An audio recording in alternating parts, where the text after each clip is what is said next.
Ecclesiastes, chapter number 9, verses 10 and 11. It says this: whatsoever a man's hands find to do, let him do it with all his might. For the battle is not given to the swift or the strong, nor skill to men of understanding, but time and chance happen to them all. And so the first word of that particular text, y'all, said, when I was talking to my son at 5 years old, and now he's 19 years old, it's the same word. The first word says, whatsoever. Somebody say that, whatsoever. Whatsoever. I need us to make sure that we understand for the rest of the year that whatsoever my hands find to do, let me do it with my might. What do I mean? What does that look like? That means that all of our roles are different. We all play different positions. I've got different positions on the coaching staff. But whatsoever it is I'm doing with all my might. That means what does that look like? If I'm at receiver and I'm not getting the ball, I'm blocking my tail off tonight. Does that make sense? If I'm not getting all the carries I want at running back and I've got a pass protect, I'm still doing it with all of my might. If I'm on scout team on Monday, Tuesday, Wednesday, I know it's a little chance that I'm going to get in the game. I'm probably not going to play on Friday night. But whatsoever, I've got to always respect the whatsoever. Everybody say that, whatsoever. Whatsoever. So the Bible tells us that no matter what it is that I'm doing, it may seem minuscule. But on the scout team, I'm important still. I can't have the coaches have to tell me, hey man, give the guys a look. Right? Whatsoever it is that I'm doing, recovery, weight room, whatsoever it is that I'm doing it with all my might. And so when we look at that, man, I'm a guy that played college football, be in different positions.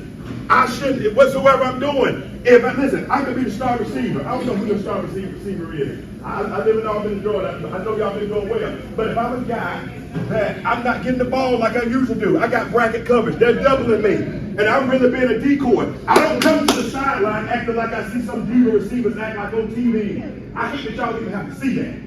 That makes sense to y'all? Listen, if I'm not getting the ball, I'm still part of the team. Whatsoever I do, I'm doing it with all my might. Run the route.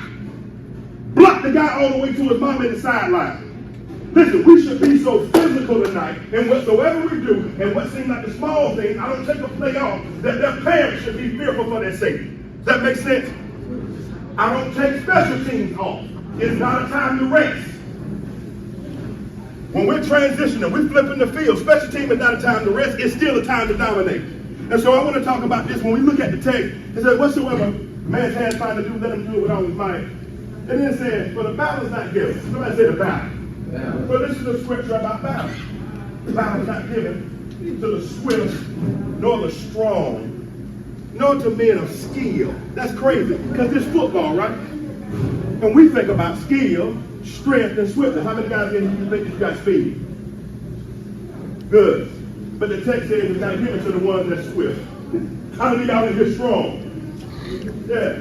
I see you, man. I had my eyes on this one walking in here. I know you're strong. But it says that it's not given to the guy that's strong. Those things matter. But what the text tells me is that at some level, there are things that outrank me having skill and being strong and being fast.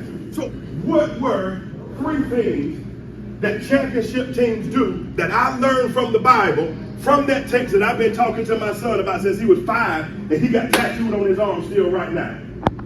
First thing is, I learned that this outranks skill, speed, especially when you get at high levels. Number 1, championship teams, and these are all M, minimize the view. Say minimize. Minimize. That means that I'm not necessarily looking, I know that our goal is the state championship, but I'm not looking down there. I'm handling what happens today. Matthew chapter 6, I'm going to cross-reference right here. Matthew chapter 6, read verses 30 through 34. Jesus starts talking to the disciples about, hey, don't worry about what you're going to put on, your clothes, what you're going to eat, what you're going to drink tomorrow. He says, tomorrow has enough time, in verse 34, to take care of itself. He says, take care of the day, for tomorrow has enough evil to take care of itself. I'm not worried about tomorrow. So whether my opponent is somebody in my mind that I think, man, this is a stat game tonight, or it's somebody I'm playing against Thomasville or Fitzgerald, I'm going to kill a gnat with a sledgehammer. Does that make sense? It may be, listen, they may be a gnat. I don't care what they are. Their record may not be as good as mine. But I can't overlook who's in front of me. Too many years in South Georgia, we let North Georgia teams that come up here, and they don't play football like we do. They stomp when they get in college. I know it. I've been there. And we here in South Georgia, and we lose to them in the playoffs because we overlook them. Minimize the view. That means one game at a time. That means one practice at a time. Watch me get smaller. One rep at a time. One play at a time. I win the moment to win the masses. That makes sense? I got to win every play, every rep. I handle my assignment. Minimize. Everybody say minimize the view.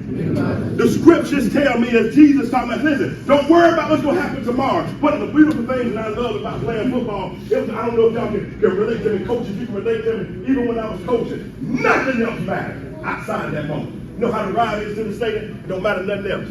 Everything, take blinders off. Take it off. My future's on the line. Some of y'all got situations at home. You know you got to get out of here. You know that you got to do something better for your life. And football is your ticket. God gave you the gift to be able to transition yourself out from some situations that you know you can't stay in, and he gave you a gift and a vehicle to get there. And I got to be able to minimize the view that I can't look down the road.